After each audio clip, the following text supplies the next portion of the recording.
Console live start பண்ணலாம்.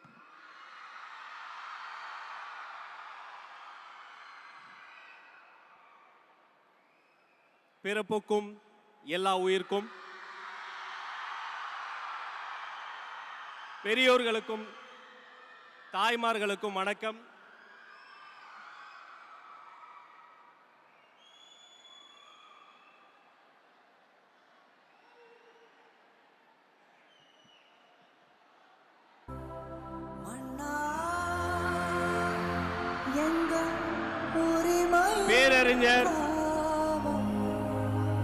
பேரறிஞர் அண்ணா பிறந்த மண்ணில் தமிழக வெற்றி கழகத்தினுடைய தலைவர்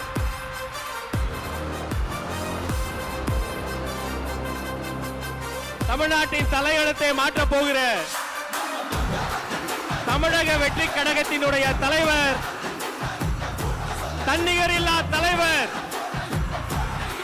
நாளைய தீர்ப்பு, தமிழ்நாட்டின் நம்பிக்கை, வெற்றி தலைவர் இதோ வருகிறார்.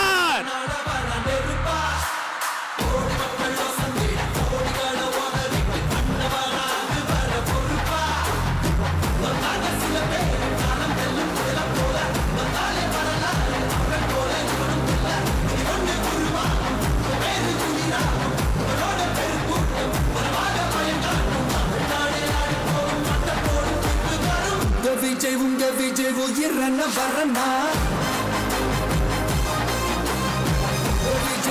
விஜய் எளியவன் குரல்னா,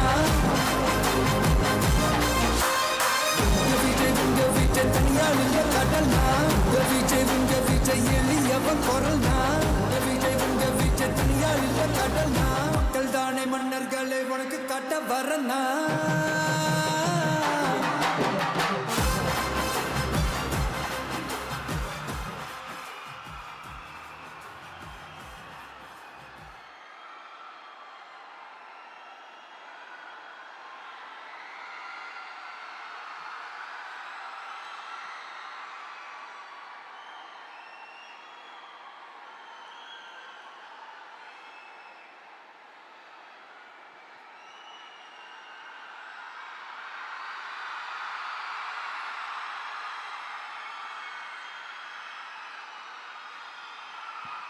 வெற்றி தலைவர் அவர்களுக்கு காஞ்சிபுரம் மாவட்ட செயலாளர் தென்னரசு அண்ணன் அவர்கள் மலர் கொத்து கொடுத்து வரவேற்பு செய்கிறார்.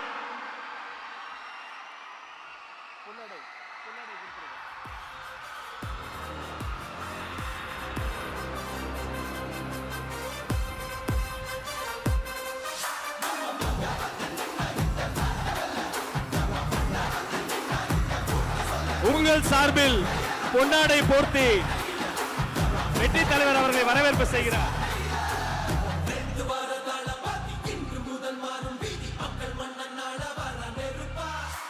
மாவட்ட செயலாளர் அவர்கள்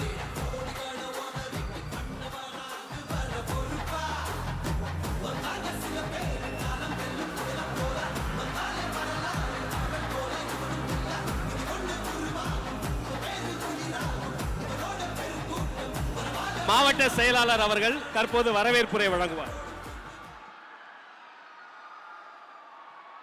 அனைவருக்கும் வணக்கம். தமிழக வெற்றி கழகம் சார்பாக ஏற்பாடு செய்யப்பட்டுள்ள இந்த சிறப்பான காஞ்சி உள்ளரக மக்கள் சந்திப்பு நிகழ்விற்கு வருகை தந்துள்ள உங்கள் அனைவரையும் வருக வருக என வரவேற்கிறேன். விண்ணை முட்டும் வெளிச்சத்தில் இருந்து கொண்டு எனக்கு அது மட்டும் போதாது, என் மக்களின் மகிழ்ச்சியே முக்கியம் என்று அந்த புகழை துச்சமென மதித்து மக்களுக்காக இறங்கி வந்திருக்கும் நம் தளபதி அவர்களுக்கு முதல் வணக்கம். தமிழக அரசியல் களம் எத்தனையோ தலைவர்களை கண்டிருக்கிறது. ஆனால் உழைப்பால் உயர்ந்து அந்த உழைப்பின் பயனை மக்களுக்கு அர்ப்பணிக்க வந்திருக்கும் ஒரு தன்னலமற்ற தலைவரை இப்போதுதான் காண்கிறது. அவர்தான் நம் தமிழக வெற்றி கழகத்தின் தலைவர். அவர் இருக்கும் இந்த மேடை ஒரு சாதாரண மேடை அல்ல. இது நம் குடும்ப நிகழ்வு. நம்முடைய கருத்துக்களை பகிர்ந்து கொள்ளவும், மக்களின் உண்மையான மனநிலையை அறிந்து கொள்ளவும், நம் அடுத்த கட்ட நகர்வுகளை திட்டமிடவும் அவர் தலைமையில் நாம் இங்கே கூடியிருக்கிறோம். இந்த நிகழ்வை வழிநடத்தி கொண்டிருக்கும் என் பாசத்துக்குரிய பொதுச் செயலாளர் அவர்களை அன்போடு வரவேற்கிறேன். கழக நிர்வாகிகளை வரவேற்கிறேன். நமது அழைப்பை ஏற்று தங்கள் வேலைகளுக்கு நடுவே ஆர்வத்துடன் வந்திருக்கும் ஊர் பிரமுகர்கள் ஒவ்வொருவரையும் நான் இருகரம் கூப்பி வரவேற்கிறேன்.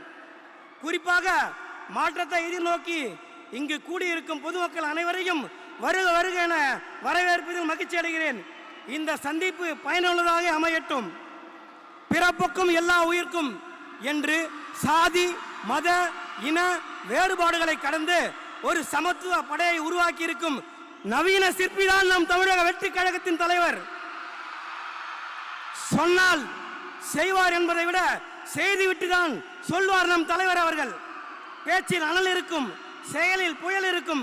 2026 தமிழகத்தில் ஒரு மாபெரும் மாற்றத்தை உருவாக்கி காட்டப்போகும் புரட்சியின் முகவரி அவர் வெறும் ஓட்டுக்காக வந்தவர் அல்ல, அவர் இந்த நாட்டு மக்களின் பிள்ளையாக வந்திருப்பார். நம் தலைவரின் கரத்தை வலுப்படுத்துவோம், வாகை சூடுவோம். நன்றி, வணக்கம்.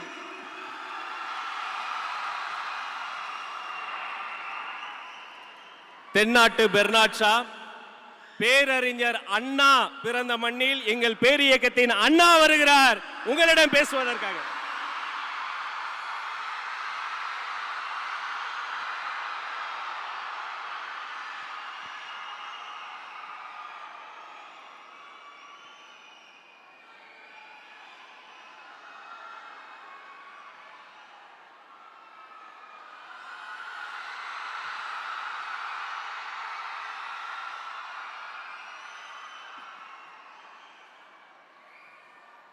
நாட்டுக்காக உழைப்பதற்கு அண்ணா பிறந்தார்.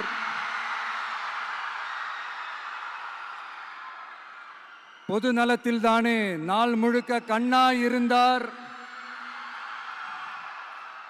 அப்படின்ட்டு எம்ஜிஆர் அவர்கள் ஒரு பாட்டு ஒன்று பாடியிருக்கிறாங்க, கேட்டிருப்பீங்க. அப்படிப்பட்ட நம்ம காஞ்சி தலைவர் அறிஞர் அண்ணா அவர்கள் பிறந்த மாவட்டம் தான் இந்த காஞ்சிபுரம் மாவட்டம்.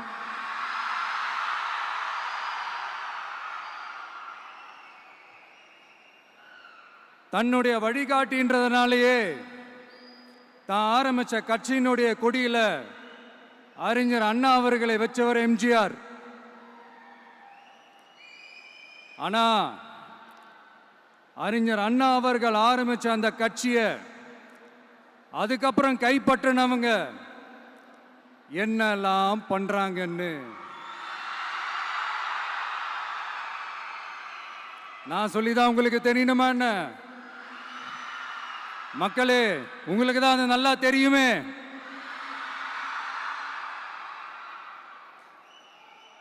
தனிப்பட்ட முறையில் எங்களுக்கும் அவங்களுக்கும் எந்த பிரச்சனையும் கிடையாதுங்க. எந்த வாய்க்கா வரப்பு தகராறுலாம் எதுவுமே கிடையாதுங்க. அப்படியே இருந்தாலும் அது நம்ம கண்டுக்கவே போறது இல்லைங்க. தனிப்பட்ட முறையில் அவங்களுக்கு வேணா நம்ம மேல வன்மத்தோட இருக்கலாங்க, ஆனா நாமெல்லாம் அப்படி கிடையவே கிடையாதுங்க. ஆனா உங்களை என்ன நம்ம எல்லாரையும் பொய் சொல்லி நம்ப வச்சு ஓட்டு போட வச்சு ஏமாத்தினாங்கல்ல,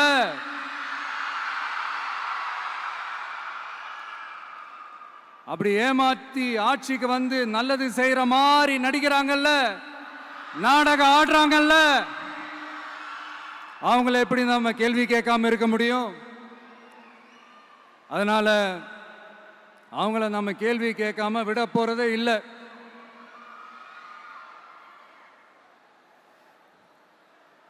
இதை ஏன் நான் காஞ்சிபுரம் மாவட்டத்தில் இருந்து நான் சொல்றேன்னா, தெரிஞ்சோ தெரியாமலோ இந்த மாவட்டத்துக்கும் நமக்கும் ஆட்டோமேட்டிக்காவே ஒரு கனெக்ஷன் ஒன்று ஏற்படுதுங்க.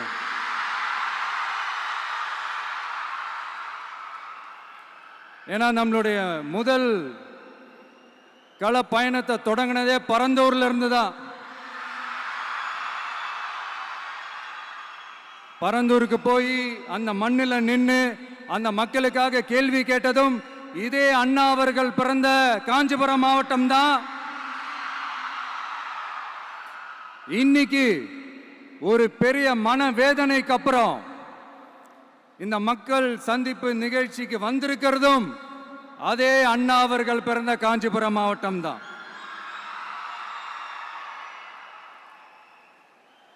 அதனால நமக்கு எல்லாமும் கொடுத்த நம்ம மக்களுக்காக எல்லா நல்லதையும் செய்யணும், அதுவும் சட்டப்பூர்வமாக செய்யணும், அங்கீகாரத்தோட செய்யணும், அதிகாரப்பூர்வமாக செய்யணும், ஒட்டுமொத்த தமிழ்நாட்டு மக்களுக்கும் செய்யணும், ஒரே மாதிரி செய்யணும், ஒரே எண்ணத்தோட செய்யணும். அந்த ஒரே லட்சியத்தோட தான் நாம் அரசியலுக்கே வந்திருக்கிறோம். அதனால தான் மக்களிடம் செல் அப்படின்னு சொன்ன அண்ணாவை கையில் எடுத்தோம். அவங்க சொன்ன மாதிரி மக்களை நோக்கி போறோம். ஆனா மக்களிடம் செல்னு சொன்ன அண்ணாவை மறந்தது யாரு?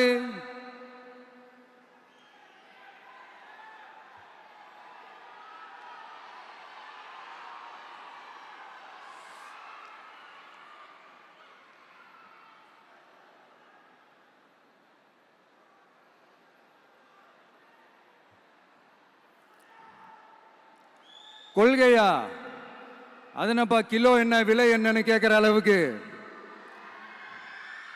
அப்படி ஒரு கட்சியை ஒன்று நடத்திக்கிட்டு அந்த கட்சியினுடைய தலைவர் தமிழ்நாட்டு முதல்வர் சொல்றாரு, நமக்கு கொள்கை இல்லையா?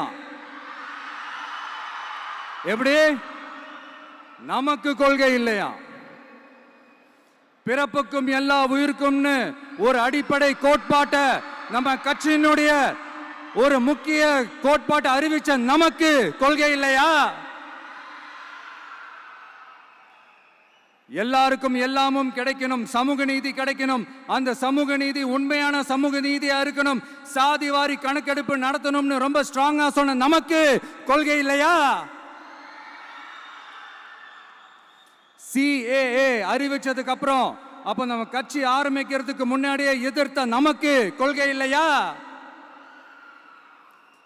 வகுப்பு சட்டத்தை எதிர்த்து உச்ச நீதிமன்றத்துக்கு முதல்ல போன நமக்கு கொள்கை இல்லையா? நீட்ட வந்தா ஒழிச்சிருவேன், நீட்ட வந்தா அழிச்சிருவேன், ஆட்சிக்கு வந்தவனே ரத்து செய்யறதே நீட்ட தான், அப்படி இப்படின்னு கதையெல்லாம் விடாம கல்விய மாநில பட்டியலில் சேர்க்கணும்னு சொன்னதோட மட்டும் இல்லாம அதுக்கு ஒரு இடைக்கால தீர்வை சொன்ன நமக்கு கொள்கை இல்லையா? சமத்துவம் சம வாய்ப்புன்னு ரொம்ப ஸ்ட்ராங்கா சொன்ன நமக்கு கொள்கை இல்லையா? இப்படி கொள்கையை வெறும் பேச்சில் மட்டுமே பேசிக்கிட்டு எல்லா கொள்கையும் அண்டர் கிரவுண்ட்ல அடக்கி வச்சுக்கிட்டு என்னமோ இவங்களுக்கு மட்டும்தான் எல்லா கொள்கையும் குத்தகைக்கு எடுத்த மாதிரி, இவங்க கொள்கையே கொள்ளை தானே. எப்படி இவங்க கொள்கையே கொள்ளை தானே. இதெல்லாம் மக்களுக்கு யாருக்கும் தெரியாதுன்னு நினைச்சிட்டு இருக்கீங்களா?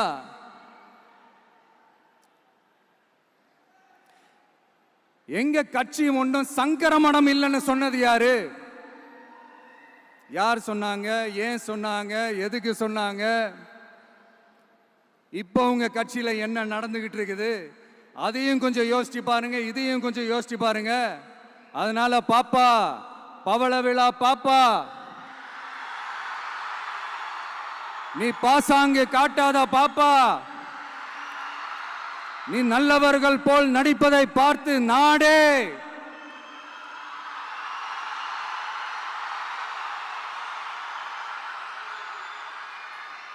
பாப்பான்னு சொன்னோம். அப்ப கூட பாத்தீங்கன்னா பாப்பான்றது ரொம்ப ஆசையா பாசமா சாஃப்டா தான் சொன்னோம். அதையே நீங்க அதிர்ச்சியா எடுத்துக்கிட்டீங்கன்னா அதுக்கு நாங்க என்ன பண்றது? அதே நீங்க விமர்சனம்னு சொன்னீங்கன்னா நாங்க என்ன பண்றது? இன்னும் நாங்க விமர்சனம் செய்ய ஸ்டார்ட் பண்ணவே இல்லையே, இன்னும் நாங்க அடிக்க ஸ்டார்ட் பண்ணவே இல்லையே, அதுக்குள்ள அலர்னா எப்படி?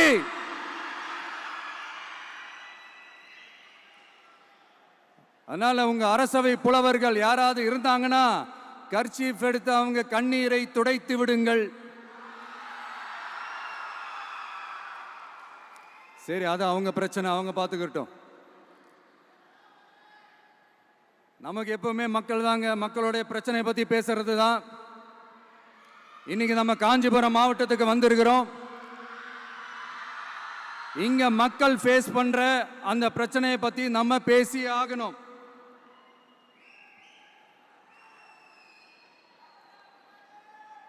இந்த காஞ்சி மண்ணை வாழ வைக்கிற ஜீவ நதி பாலாறு. உயிர் நதி பாலாறு.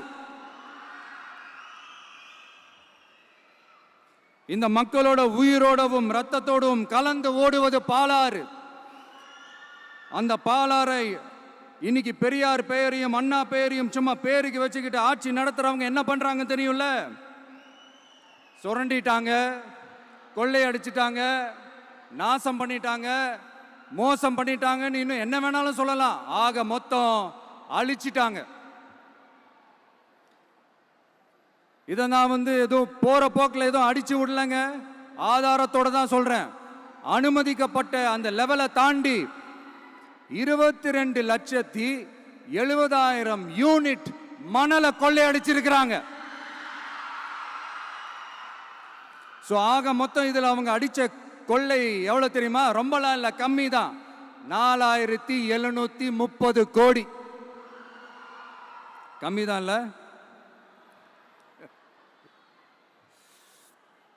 இதுக்கெல்லாம் அவங்க ஆதாரம்லாம் கேட்க முடியாது. ஏன்னா இந்த ஆதாரம்லாம் ஆல்ரெடி கோர்ட்ல இருக்குது, அமலாக்கத்துறை டிபார்ட்மெண்ட்ல இருக்குது.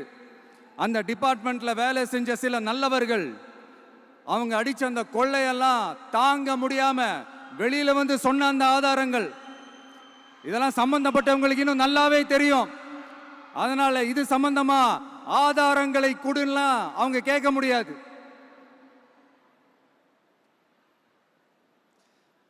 மணலை கொள்ளையடிச்சா நீர்நிலைகள் அழியும், ஏரி குளம் கண்மா எல்லாம் அழியும். இதெல்லாம் அழிஞ்சா விவசாயம் அழியும், விவசாயம் அழிஞ்சு போனா விவசாயிகள் அழிஞ்சிருவாங்க. ஆக மொத்தம் நாம் எல்லாரும் மொத்தமா அழிஞ்சு போக வேண்டியதுதான்.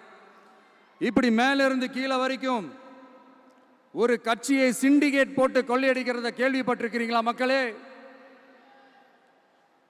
இதே காஞ்சிபுரத்தோட உலக பெருமை நம்ம பட்டும் கைத்தறி துணியும் அதை தயாரிச்சு கொடுக்கிற கைத்தறி நெசவாளர்களும் தான். காஞ்சிபுரம் பட்டுன்னு சொன்னா உலகத்துக்கே தெரியும். ஆனா அதை தயாரிச்சு கொடுக்கிற நெசவாளர்கள் நிலை என்ன தெரியுமா? வறுமை, துன்பம், கந்துவட்டி கொடுமை. பட்டு கைத்தறிக்கு கூட்டுறவு சங்கங்கள் இருக்கு, பருத்தி கைத்தறிக்கும் கூட்டுறவு சங்கங்கள் இருக்கு. சுமார் 40,000 பேர் அதில் உறுப்பினர்களா இருக்கிறாங்க. அது போக சாய தொழில், தறிப்பட்டறை தொழில் இதை நம்பி 40,000 குடும்பங்கள் இருக்கு. ஆனா அவங்களோட ஒரு நாள் கூலி எவ்வளவு தெரியுமா? வெறும் 500 ரூபா தான். அதை கொஞ்சம் அதிகப்படுத்தி கொடுங்கன்னு போராடி போராடி பார்த்து ஒன்றும் நடக்கல. இதோட அவங்க கஷ்டம் முடிஞ்சுதா? வடகிழக்கு பருவமழை அந்த 500 ரூபா கூலிக்கு வேட்டு வச்சிடுச்சு. எப்படி விவசாயிகள் டெல்டா மாவட்டங்களில் மழையால பாதிக்கப்பட்டாங்களோ, அவங்கள கண்டுக்காம எப்படி இந்த அரசாங்கம் கைவிட்டுடுச்சோ, அதே மாதிரி தான் நம்ம கைத்தறி நெசவாளர்களும் மழையால பாதிக்கப்பட்டிருக்கிறாங்க. அடுத்து இந்த காஞ்சிபுரம் மாவட்டத்தோட பஸ் ஸ்டாண்டு 60 வருஷத்துக்கு முன்னாடி கட்டினதான். அண்ணா அவர்கள் ஆட்சிக்கு வந்தப்போ கட்டியிருப்பாங்க போல.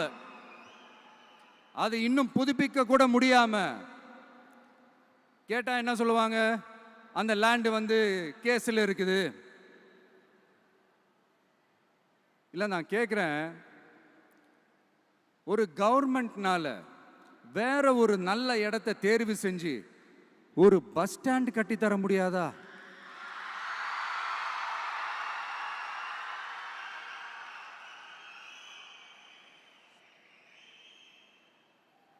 பிரச்சனை என்ன தெரியுமாங்க? அவங்களுக்கு மக்களை பத்தி யோசிக்கிறதுக்கே நேரம் இல்லை, அதுதான் பிரச்சனை. அடுத்து பாலாஜாபாத் பக்கத்துல அவலூர் ஏரி இருக்கு. அது பாலாற்றை விட உயரமா இருக்கு. அதனால என்ன ஆகுதுன்னா, ஆத்து தண்ணி ஏரிக்கு போக முடியாம போயிடுது. அதை சரி பண்ணி அந்த இடத்துல ஒரு தடுப்பணையை கட்டினா ஏரி நிறைய தண்ணி நிற்கும். அப்படி நின்னா அவலூர் மட்டும் இல்ல, ஆசூர் உட்பட இன்னும் எத்தனை கிராமங்கள், எத்தனை ஆயிரம் ஏக்கர் விவசாயம் நல்லா நடக்கும். இதுக்கு இன்னும் எத்தனை வருஷம் மக்கள் கோரிக்கை கொடுக்கணும், மக்கள் போராடணும். இந்த பிரச்சனையெல்லாம் இருக்கிற அதே காஞ்சிபுரம் மாவட்டத்தில் தான் பரந்தூர் ஏர்போர்ட் கட்டுற பிரச்சனையும் இருக்குது. அந்த பிரச்சனையில கண்டிப்பா நாங்க விவசாயிகள் பக்கம் தான் நிற்போம். அதுல எந்த மாற்று கருத்துமே கிடையாது. இந்த கவர்மெண்ட் பரந்தூர் விவகாரத்தில் எங்களுக்கோ இல்ல விவசாயிகளுக்கோ எந்த விதமான காரணங்கள் சொல்லி எஸ்கேப் ஆகவே முடியாது. இப்படி மக்களுக்காக மக்களோட பிரச்சனைகளை எடுத்து பேசுறதுனால இப்போ ஆட்சியில் இருக்கிறவங்களுக்கு நம்ம மேலே ஒரு ஆத்திரம் வரத்தானே செய்யும். அதனால தான் நீங்கள் பார்த்தீங்கன்னா சட்டசபையில் ஆரம்பித்து ஒரு சாதாரண நிகழ்ச்சி வரைக்கும் எல்லா மேடையிலையும் மேடைக்கு மேடை டிவிக்கே தான். டிவிக்கே அவதூறு, அவதூறு டிவிக்கு, டிவிக்கே அவதூறு, அவதூறு டிவிக்கு. இதுக்கெல்லாம் கண்டிப்பாக நாங்கள் பதில் சொல்லுவோம், சொல்லாமலாம் இருக்க மாட்டோம். இப்போ கூட கரூரை பற்றி பேசுவேன்னு எதிர்பார்த்துருப்பாங்க. அதை நான் கொஞ்சம் அப்புறமா பேசுகிறேன். பட் இப்போ நம்மளுடைய விஷன் என்னன்னு சொல்லணும்னு நான் கொஞ்சம் ஆசைப்படுறேன். நம்ம ஆட்சிக்கு வந்தா அது என்ன வந்தா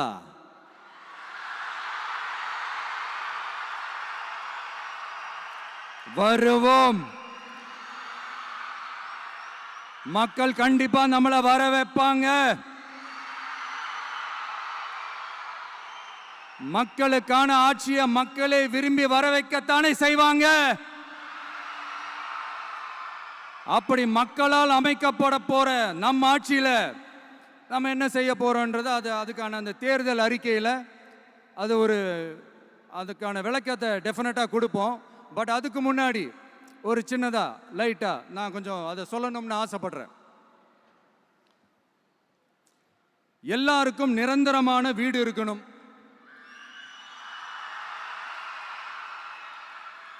ஒவ்வொரு வீட்டுக்கும் ஒரு மோட்டார் சைக்கிள் வாகனம் உறுதியா இருக்கணும். காரும் தான் லட்சியம். அதுக்கான வசதி வாய்ப்பை உருவாக்குற அளவுக்கு பொருளாதார வளர்ச்சிக்கு வழியை உண்டாக்கணும். ஒவ்வொரு வீட்டில் இருக்கிற ஒவ்வொருத்தரும் மினிமம் டிகிரி படிச்சிருக்கணும்.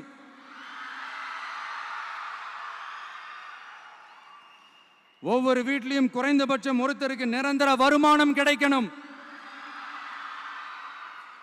அதுக்கான வேலை வாய்ப்பை உருவாக்கணும். அதுக்கு தகுந்த மாதிரி கல்வியில பாடத்திட்டத்தில் சீர்திருத்தம் செய்யணும்.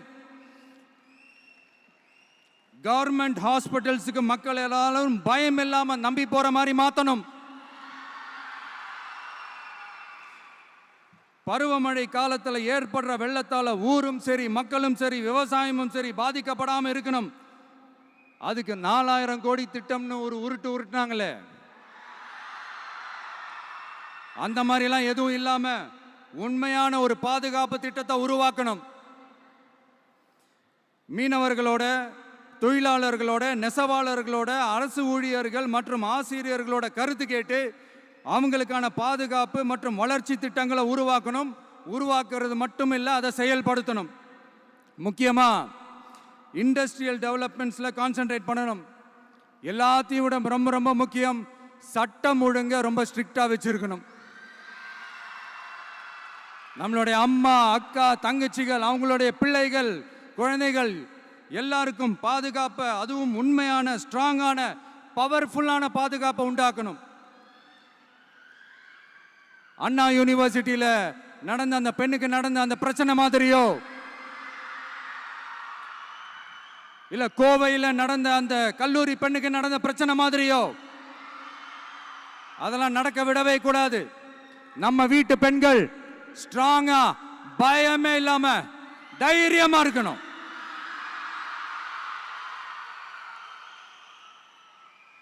இதை எப்படி செயல்படுத்த போறோன்றது முன்னாடி சொன்ன மாதிரி நம்மளுடைய தேர்தல் அறிக்கையில் அதுக்கான விளக்கத்தை ரொம்ப டீட்டெயில்டாக கொடுப்போம்.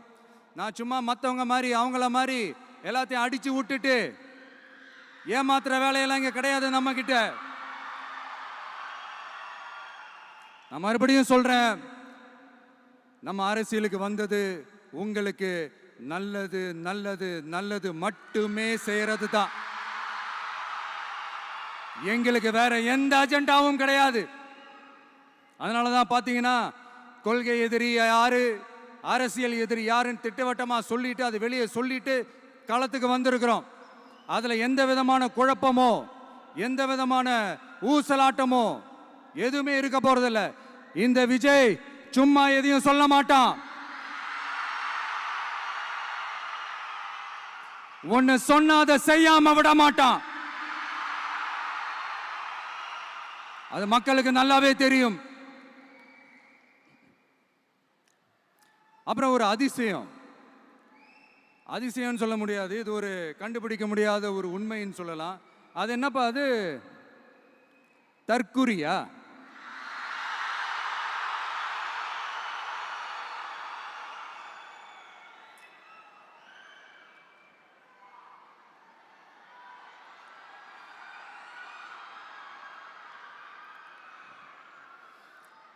நம்ம டிவிகேக்கு சப்போர்ட் பண்ற கோடிக்கணக்கான லட்சக்கணக்கான மக்கள், நம்மளுடைய நண்பிகள், நம்மளுடைய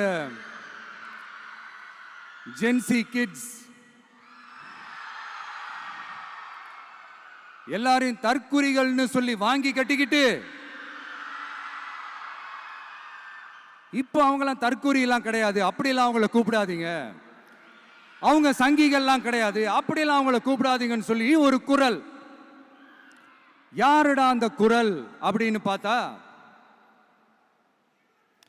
இப்ப ரீசெண்டா அறிவு திருவிழான்னு ஒண்ணு நடத்தினாங்கல்ல, சாரி அவதூறு திருவிழா. அதுல அவங்க தலைமையே குழப்பற மாதிரி, அறிவு கண்ணை திறந்து வைக்கிற மாதிரி ஒருத்தர் பேசியிருக்கிறார். அவர் யாருன்னா அது அவங்களோட எம்எல்ஏவே. அந்த எம்எல்ஏ யாருன்னா நம்மளுடைய கொள்கை தலைவர்கள் ஒருத்தரான மக்கள் சேவகர் அஞ்சலை அம்மாளோட சொந்தக்காரர். என்னடா இது இப்படி ஆகி போச்சு? டிவிகேக்கு சப்போர்ட் பண்ற மாதிரி நம்ம கட்சியிலேருந்தே ஒரு குரல் வருதுன்னு சொல்லி தலைமையில் ஃபுல்லா கன்ஃபியூஷன்.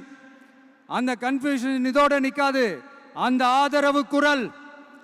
ஆதரவு குரல் ஒரு வீடு விடாம, ஒரு இடம் விடாம, எல்லா இடத்துலயும் எல்லா வீட்லயும் இன்னும் பலமா எதிரொலிக்கு தான் இல்லையான்னு பாருங்க.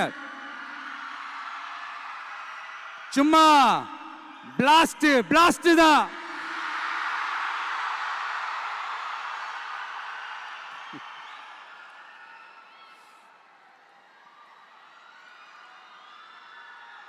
இது இன்னைக்கு நேத்தெல்லாம் நடக்கலைங்க. 1972லயே நடந்து முடிஞ்சிருச்சு. எப்போ எம்ஜிஆர் அவர்கள் கட்சி ஆரம்பிச்சாங்களோ அப்பவே அது ஒரு கூத்தாடி கட்சி. எப்போ எம்ஜிஆர் அவர்களுக்கு பின்னாடி அத்தனை மக்கள் திரண்டு நின்னாங்களோ அப்பவே அது ஒரு கூத்தாடி கும்பல். நடிகர் கட்சின்னு சொன்ன ஒருத்தர் அதுக்கப்புறம் எம்ஜிஆர் கூடயே போய் சேர்ந்துட்டாரு. இன்னொருத்தர் இவரெல்லாம் ஒரு ரவுண்டு தாங்க வருவாரு, ரெண்டாவது ரவுண்ட்லாம் காணாம போயிடுவார்னு சொல்ல இன்னொருத்தர் அதுக்கப்புறம் போய் எம்ஜிஆர் கிட்டே போய் சேர்ந்துட்டார். ஸோ இந்த மாதிரி இவங்க ரெண்டு பேர் மட்டும் இல்லை, ஒட்டுமொத்த தமிழ்நாட்டு மக்களும் எம்ஜிஆர் அவர்கள் கூட தானே போய் சேர்ந்தாங்க.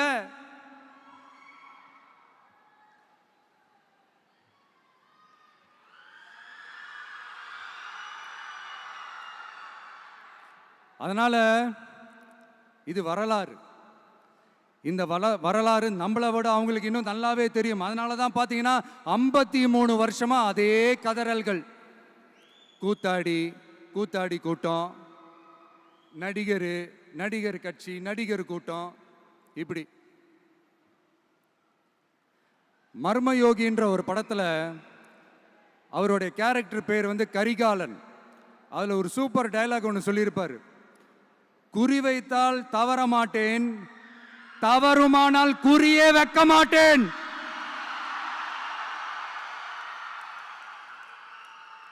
இதெல்லாம் யாருக்கு சொல்றோம், எதுக்கு சொல்றோம்னு புரிய வேண்டியவங்களுக்கு புரிஞ்சா நல்லா இருக்கும். ஏண்டா இந்த விஜய தொட்டோம்?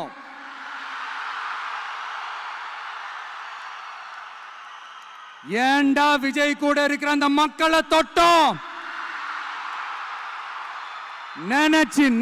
நினைச்சு ஃபீல் பண்ண போறீங்க.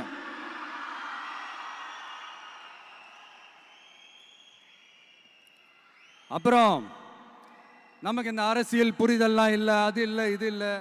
அப்புறம் நான் கேட்குறேன், மக்கள் எல்லாரும் உங்களுக்கு தற்குறிகளா?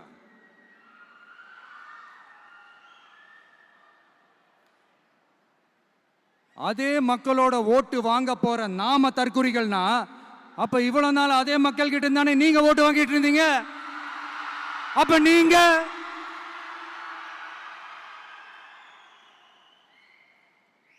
அந்த மக்களுக்கு நீங்க காட்டுற மரியாதையும் நன்றியும் இதுதானா? ஒண்ணு மட்டும் சொல்றேன், எழுதி வச்சுக்கோங்க. இந்த தற்குறின்னு சொல்றீங்கல்ல, இந்த தற்குறிகள்லாம் ஒன்னா சேர்ந்துதான் வாழ்நாள் பூரா விடையை கண்டுபிடிக்காத முடியாத அளவுக்கு உங்க அரசியலே ஒரு கேள்விக்குறியாக்க போறாங்க.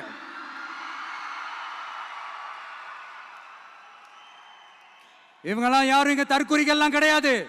இவங்க எல்லாரும் தமிழ்நாட்டு அரசியலோட ஆச்சரியக்குறி. இவங்க எல்லாரும் தமிழ்நாட்டு அரசியலோட அந்த மாற்றத்திற்கான அறிகுறி. சும்மா லாஜிக்கே இல்லாம தற்குறி.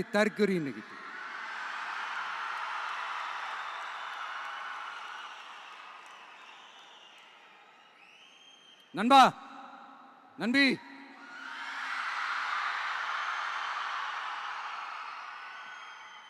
எல்லா மேடையிலும் ரிப்பீட்டடா ஒரு விஷயம் நான் சொல்லுவேன்ல, இப்ப நீங்க சொல்லுங்க. ஒண்ணு, இன்னொன்னு, ரிப்பீட். ஒண்ணு, இன்னொன்னு.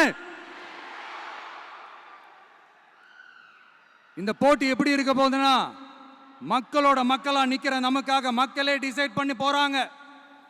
My dear sir, my dear uncle,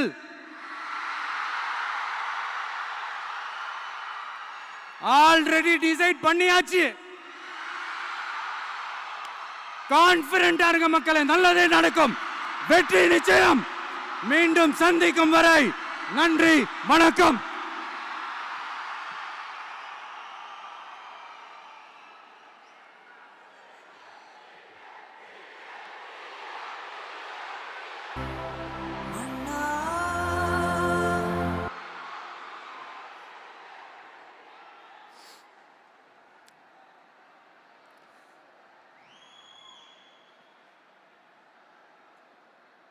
வெளியில போக பர்மிஷன் கிடைச்சவொன்னே கூடிய சீக்கிரம் வெளியில வருவோம். அதனால தான் இப்படி ஒரு ஏற்பாடு. எல்லாரும் இருந்து சாப்பிட்டு போகணும்.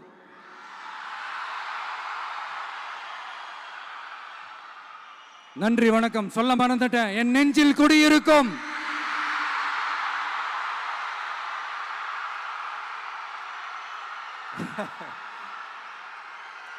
Sorry, slip my mind. Thank you. மீண்டும் சந்திக்கும் வரை நன்றி, வணக்கம்.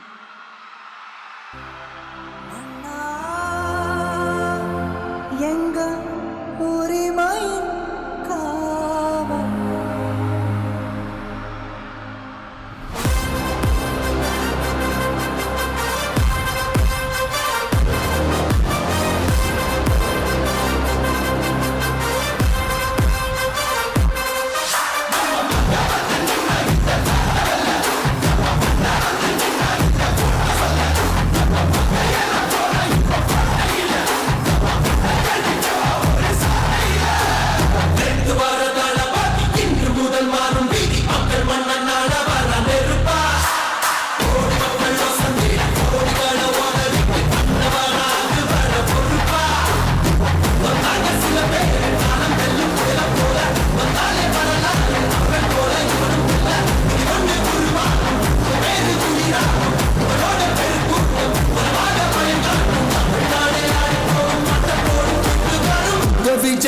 விஜய் உயிரன வரனா,